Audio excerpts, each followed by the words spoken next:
আমিও প্ৰত্যেকেই একোজন পৰীক্ষিত। আমাৰো 7টা বাৰৰ ভিতৰতে মৃত্যু আছে। ভকত আৰু ভগৱন্তৰ মাজত অকণমানো পাৰ্থক্য নাই। ভকতিত বৈশ্য হলে ভগৱন্তে নিজকেও অৰ্পণ কৰে ভকতৰ ওচৰত, অৰ্থাৎ চাকৰৰ দৰে ব্যৱহাৰ কৰিব পাৰে ভকতে।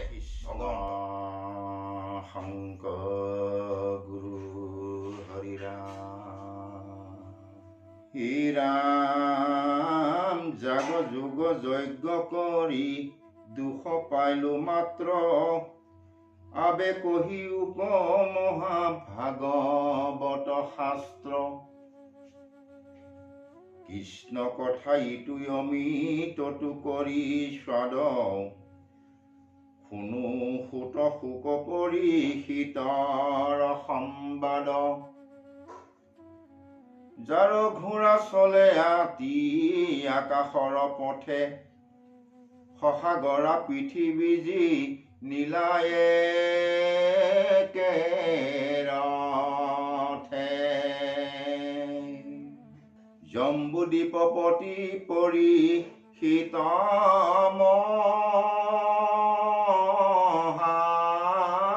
মহাবীৰ, তৰুণ কালতে কেনে তেজিলা শৰীৰ। কৃষ্ণ। প্ৰভুসকল, এয়া বৈকুণ্ঠ শাস্ত্ৰ মহাভাগৱতৰ প্ৰথম স্কন্ধ সুখ সংবাদত আজি তৃতীয়টি ভিডিঅ' প্ৰস্তুতকৰণৰ হেতুকে আহি আপোনাসকলৰ চৰণ পদ্ম ধূলা পাবৰ মানসেৰে আমি আসন গ্ৰহণ কৰিছোঁ আৰু ভিডিঅ'টি আৰম্ভ কৰিছোঁ। এতিয়া সৌনপুনি 28 সহস্ৰ ঋষি প্ৰমুখ্যে উগ্ৰসভা সূতৰ ওচৰত কৰজোৰে প্ৰাৰ্থনা জনাই প্ৰশ্ন অৱতাৰণা কৰি আছে। আৰু এতিয়া এই প্ৰশ্নত আহিছে যে হে গুৰুবা, আমি যাগ যজ্ঞ হোম ব্ৰত তীৰ্থ ভ্ৰমণ বিভিন্ন ধৰণৰ পূজা পাতল কৰি যিখিনি কষ্ট পালো, এতিয়া আমি বুজি পাইছো একমাত্ৰ প্ৰভু ভগৱন্ত গুণানুকীৰ্তনতহে গতি পোৱা যাব।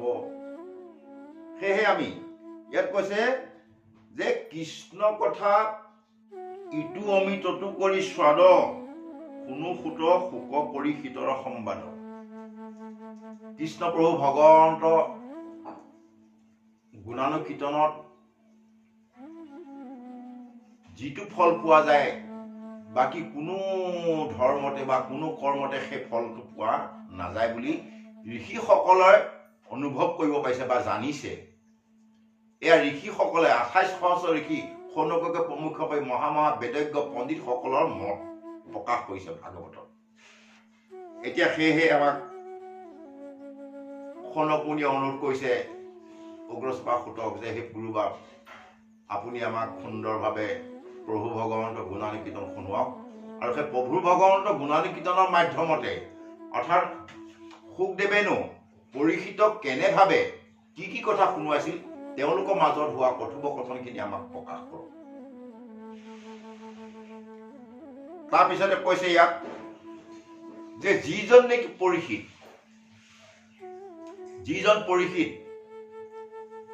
পাণ্ডৱৰ নাতি অভিমন্যু পুত্ৰ সপ্তদ্বীপা পৃথিৱীৰ ৰজা, যে সপ্তদ্বীপা পৃথিৱীৰ ৰজা হোৱা পিছতো তেওঁ অভিশপ্ত হোৱা পাছত কেনেভাৱে তেওঁ এই শৰীৰটো ত্যাগ কৰিছিল, কিয় শৰীৰটো ত্যাগ কৰিব লগা হৈছিল, সেই বিষয়ে আমাক জনাওক।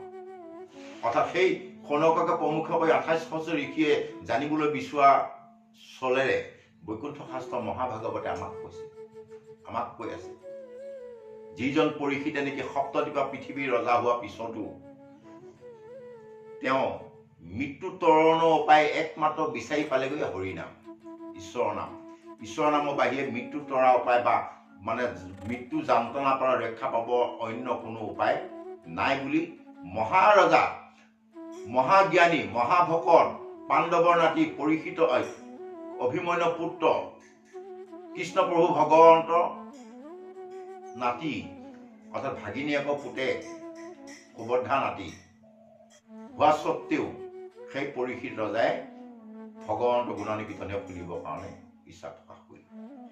তাৰমানে তাৰে আমাক বুজাইছে এতিয়া ইয়াতে 7 দিন 7 ৰাতি পৰীক্ষিতে ভাগৱত শ্ৰৱণ কৰিছে আৰু সমগ্ৰ জগতৰ সন্মুখত পাৰিষদী চতুৰ্ভুজ ৰূপ লৈ বৈকুণ্ঠলৈ গমন কৰিছে। তাৰমানে আমিও প্ৰত্যেকেই একোজন পৰীক্ষিত।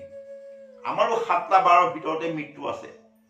শুক্ৰ শনি দেও সোম মঙল বুধ বৃহস্পতি এই 7টা বাৰৰ ভিতৰতে আমাৰো মৃত্যু আছে। তাৰমানে আমিও প্ৰত্যেকে একোজন পৰীক্ষিত। সেয়ে ইয়াত কৈছে যে জম্বুদ্বীপ পতি পৰীক্ষিত মহাবীৰ তৰুণৰ কালতে কেনে তেজিলা শৰীৰ। যিহেতু তেওঁ সপ্তদ্বীপ পৃথিৱীৰ ৰজা হোৱা স্বত্তেও ডেকা অৱস্থাতে তৰুণ কালতে যৌৱন অৱস্থাতে তেওঁ এই শৰীৰ ত্যাগ কৰিব লগা হৈছিল। কিয় ত্যাগ কৰিব লগা হৈছিল? যি মুহূৰ্ততে পৰীক্ষিতে অভিশপ্ত হল বুলি জানিব পাৰিল তেতিয়াই পৰীক্ষিত মনলৈ ভাৱ আহিছে। কি বুলি আহিছে?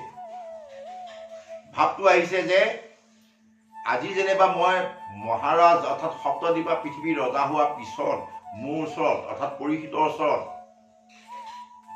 পুলিচ মিলিটাৰী প্ৰশাসন মন্ত্ৰ তন্ত্ৰ কোনো কম নাই। যথেষ্টখিনি তেখেতক আগুৰি সামৰি ৰাখিবৰ কাৰণে যথেষ্ট শক্তি সামৰ্থ্য আছে। তৎসত্বেও পৰীক্ষিতে সেইসমূহৰ আশ্ৰয় নলৈ বা বাচিবৰ কাৰণে এই শৰীৰটো বচাই ৰাখিবৰ কাৰণে চেষ্টা নকৰি পোনে পোনে গংগা তীৰত গৈ ভগৱন্তক বা ষাঠি সহস্ৰ ঋষি সন্মুখতনো ভগৱন্তক কিয় ভকতি কৰিছিল বা শ্ৰৱণ কৰিছিল তাৰ তাৎপৰ্যটো পৰীক্ষিতে জানিছিল। আজি যেনিবা মই বাচি মৃত্যুৰ পৰা ৰক্ষা পাম, কাইলৈতো মৰিব লাগিব। কাৰণ জন্মৰ লগত মৃত্যু অনিবাৰ্য সংলগ্ন হৈ থাকে। কোনেও এই সংসাৰত জন্মগ্ৰহণ কৰাৰ পাছত কোনেও চিৰস্থায়ী চিৰদিনৰ কাৰণে থাকিব নোৱাৰে। এদিন নহয় এদিন মৃত্যু অনিবাৰ্য। মৃত্যুৱে হ'ল চিৰন্তন সত্য। আৰু সেই মৃত্যু চিৰন্তন সত্য কথাটো পৰীক্ষিত যে ভালভাৱে জানিছিল, অনুভৱ কৰিছিল, বুজিব পাৰিছিল যে আজি বাচিম মই, কাইলৈ মৃত্যু হ'বই। গতিকে কাইলৈ মৰা আজি মৰা। এটা কথা মাত্ৰ লক্ষ্য ৰাখিছে যাতে যিখিনি সময়তে যি মুহূৰ্ততে মোৰ মৃত্যু হয় সেই মুহূৰ্ততে যাতে মই প্ৰভু ভগৱন্ত গুণানুকীৰ্তন কৰিহে যাতে মই এই তনু ত্যাগ কৰিব পৰা যায় বা এই দেহটো এৰিব পৰা যায়।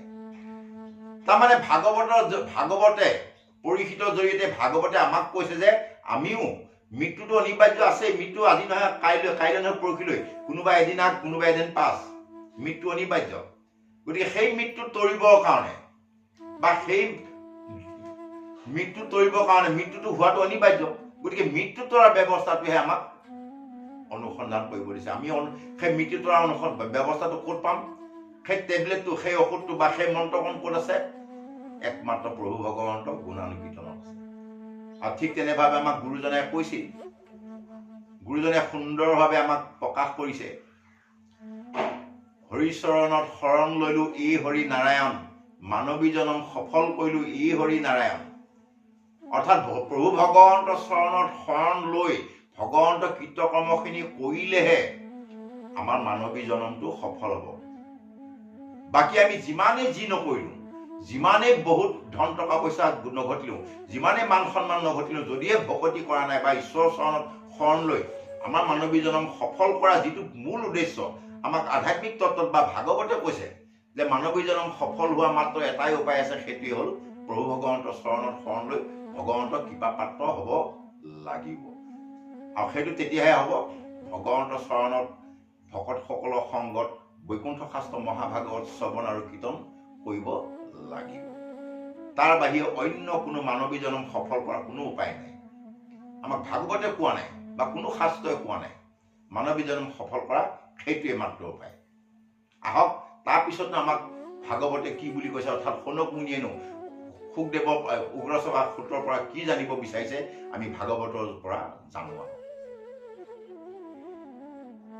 ৰাম ভিত্ৰ যেন সাতে পৃথিৱীৰ ৰাজা যত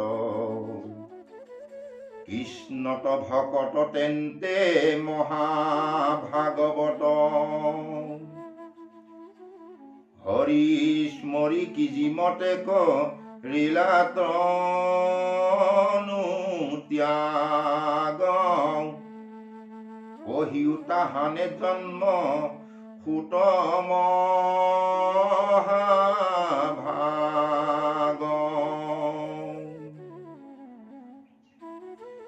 বিষ্ণু বৈষ্ণৱৰ কিঞ্চিত একো নাহি ভেদ দুইৰো কথা কৰে পাত কৰ কন্ধছেদ এতেকে শুনিবই আমি কৃষ্ণৰ চৰিত্ৰ এহি খেতাৰিবে আবে দুঘুৰ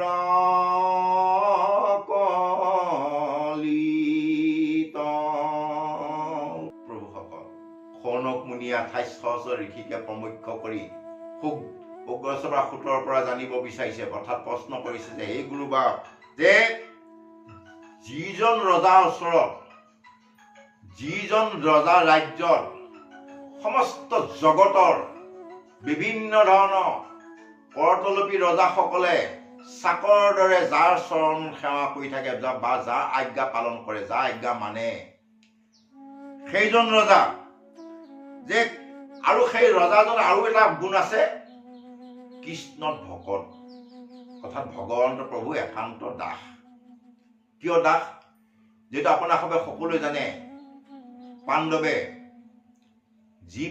নেকি ভকতি কৰি প্ৰভু ভগৱন্ত কৃষ্ণক চাকৰ দৰে ব্যৱহাৰ কৰিছিল কেনেকৈ কিয় ব্যৱহাৰ কৰিছিল প্ৰভু ভগৱন্ত ভকত বৈশ্যল ভকত ভকতিত তুষ্ট হলে বা ভকতিত বৈশ্য হলে ভগৱন্ত নিজকেও অৰ্পণ কৰে ভকতৰ ওচৰত অৰ্থাৎ চাকৰ দৰে ব্যৱহাৰ কৰিব পাৰে ভকতে ভগৱন্ত তাৰ উদাহৰণ কুৰুক্ষেত্ৰত যুদ্ধস্থলীত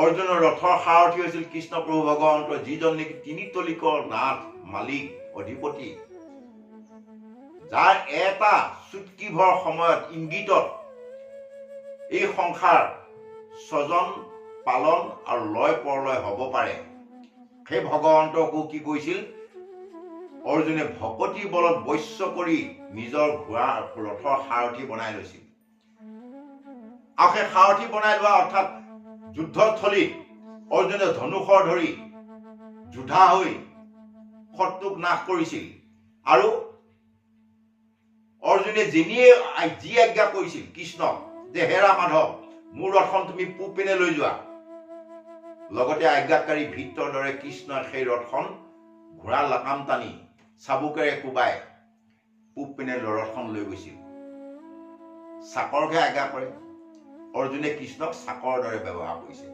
আৰু কৈছে যে হেৰা মাধৱ মোৰ ৰথখন তুমি ভীষ্মৰ ওচৰলৈ লৈ যোৱা অৰ্জুনে আজ্ঞাকাৰী ভিত্ৰৰ দৰে ঘোঁৰাকেইটাক পৰিচালনা কৰি চাবুকেৰে কোবাই ততাতৈয়াকৈ ভীষ্মৰ ওচৰলৈ ৰথখন লৈ গৈছে চাকৰ নহল নে বাৰু প্ৰভুসকল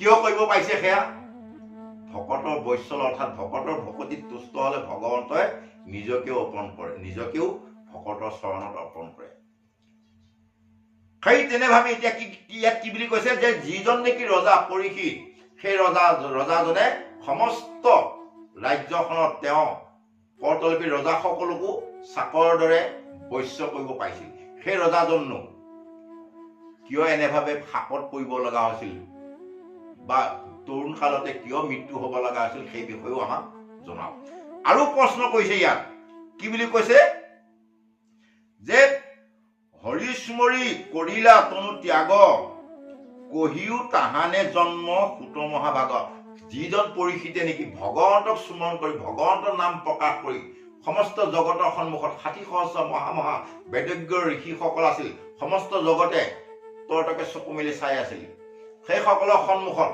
যেতিয়া নেকি পৰীক্ষিতে সমস্ত জগতৰ সন্মুখত ঈশ্বৰক স্মৰণ কৰি ঈশ্বৰ নাম লৈ যেতিয়া এই তনুত পঞ্চভৌতিক দেহটো ত্যাগ কৰা মাত্ৰেই তেওঁ এটা বৈকুণ্ঠ সম্পদ চতুৰ্ভুজ ৰূপ ধাৰণ কৰিল আৰু সেই চতুৰ্ভুজ ৰূপ ধাৰণ কৰি বৈকুণ্ঠৰ পৰা অহা দিব্য ৰথত উঠি বৈকুণ্ঠলৈ গমন কৰিছিল। তাকে ইয়াত কৈছে, সেইটোকে কৈছে যে হৰি চুমৰি ভগৱন্তক চুমন কৰি তেওঁ এই দেহটো ত্যাগ কৰিল আৰু তেওঁনো জন্ম কেনেভাৱে হৈছিল। গতিকে সেইজন মহাপুৰুষ বা সেইজন ভকতৰনো জন্ম কেনেভাৱে হৈছিল সেই বিষয়ে আমাক কওক। এতিয়া প্ৰভুসকল গোটেই কথাখিনি শৌনককে প্ৰমুখকৈ 2800 ঋষিয়ে জানিব বিচাৰিছে। গতিকে ইয়াত বৈকুণ্ঠ শাস্ত্ৰ মহাভাগৱত 444 শ্লোকী ভাগৱত ব্ৰহ্মা ভগৱন্ত প্ৰভুৱে ব্ৰহ্মাক প্ৰদান কৰিছিল। এয়া সমস্ত জগতৰ কল্যাণকামী শাস্ত্ৰ। তাৰপিছতে আমাক ইয়াত কৈছে সুন্দৰভাৱে, বিষ্ণু বৈষ্ণৱৰ কিঞ্চিত তেকো নাহি ভেদ, দুয়ো কথা পাত কৰে কন্ধ ছেদ। অৰ্থাৎ ভগৱন্ত গুণ চৰিত্ৰ শুনা আৰু ভকতৰ গুণ চৰিত্ৰ শুনা শ্ৰৱণ কৰা একেই। কাৰণ ভকত আৰু ভগৱন্তৰ মাজত অকণমানো পাৰ্থক্য নাই। কিয় নাই? আমাক সুন্দৰভাৱে কীৰ্তনত নাম অপৰাধত দেখুৱাইছে। এই গতিকে নাই ভকত আৰু ভগৱন্তৰ মাজত পাৰ্থক্য। ভগৱন্ত গুণানুকীৰ্তনখিনি, ভগৱন্ত গুণ চৰিত্ৰখিনি একমাত্ৰ ভকতৰ মুখৰ পৰাহে প্ৰকাশ পায়। গতিকে ভগৱন্তই ভকতক নিজতকৈও অৰ্থাৎ ভগৱন্ততকৈও ভকতক শ্ৰেষ্ঠ বুলি গণ্য কৰে। গতিকে ভকত আৰু ভগৱন্তৰ মাজত পাৰ্থক্য নাই। ইয়াতে আমাক সুন্দৰকৈ কৈছে যে এতেকে শুনিব আমি কৃষ্ণৰ চৰিত্ৰ, এহিকে তাৰিবে আবে দুঘূৰ কলিত। এই প্ৰভুসকল, ভকত আৰু ভগৱন্তৰ মাজত কিয় পাৰ্থক্য নাই বুলি কৈছে? আগত কৈ গৈছে যে হে গুৰুবাব, আমাক সুখদেৱ আৰু পৰীক্ষিতৰ কথাখিনি শুনোৱাও। সুখদেৱে পৰীক্ষিতক কি কি কৈছিল? যিহেতু যিজন ৰজা ডেকা অৱস্থাতে দেহ ত্যাগ কৰিছিল আৰু ভগৱন্তক চুমন কৰি তেওঁ বৈকুণ্ঠলৈ গমন কৰিছিল, সেইজন একান্ত ভকত। গতিকে তেওঁ গুণ চৰিত্ৰখিনি শুনিলেও আমি কৃতাৰ্থ হম। অৰ্থাৎ গতিকে ভকত আৰু ভগৱন্তৰ কোনো পাৰ্থক্য নাই। গতিকে ইয়াত কৈছে যে এই কথাখিনি শুনিলেহে কলি যুগত জীৱই গতি পাব পাৰে। অন্য কোনো ধৰ্মই কৰ্মে, আমি আগতো কৈ গৈছো, অন্য কোনো ধৰ্ম কৰ্মই কলি যুগত জীৱক গতি দিব নোৱাৰে। কাৰণ কলিত পাপৰ ভৰ অৰ্থাৎ শক্তি, ইমানেই শক্তি, অন্য কোনো পাৰপৰাচিতে বিধি বিধানে, অন্য কোনো নীতি নিয়মে আপুনি লাগিলে 10 বছৰ লঘনে থাকক, 10 বছৰ লঘন থাকিলেও লঘনে হস্তবধ কৰি আপুনি বিভিন্ন পূজা পাতল কৰক, কামত নাহিব। একমাত্ৰ ভগৱন্তৰ নামেহে। কাৰণ আপুনি পূজা পাতল কৰিছে, ঘুৰিত হোম আহুতি দিছে, কিবা দিছে, সেইসমূহ ওপৰে চাবোন লগোৱাৰ দৰে। গতিকে মাধৱ পুৰুষে সুন্দৰভাৱে কৈছে যে কৰ্ণ পথে ভকতৰ হিয়াত পবিষি হৰি, দুপাসনা হৰে সমস্তৰ। প্ৰভু ভগৱন্তৰ গুণানুকীৰ্তন আমাৰ মুখৰ পৰা প্ৰকাশ পাইছে। আপোনাৰ হ'ব কাণৰ বিধায়েদি গৈ অন্তৰত প্ৰৱেশ কৰি অন্তৰত থকা যিমানবিলাক ক্লেশ কালিমা, অপায় অমংগল, দুস্বভাৱ, ক্ৰোধ, কাম, ক্ৰোধ, লোভ, মোহ সেইবিলাক আছে, সেই সমস্তখিনি চাফা কৰিব। অন্য কিবা চাবোনেৰ সৈতে কিবা লিপষ্টিক, আইব্ৰু, কাজল, চুনো, পাউডাৰ ইয়াৰ ব্যৱস্থা আছে নেকি? নাই।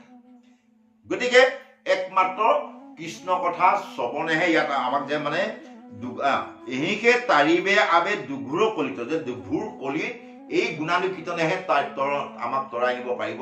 অন্য কোনো বিধান বিধিয়ে তৰাব নোৱাৰে বুলি উগ্ৰসভা সূতৰ সন্মুখত শৌনককে প্ৰমুখকে 2800 ঋষিয়ে পৰজোৰে প্ৰাৰ্থনা জনাই এইখিনিকে জানিব বিচাৰিছে।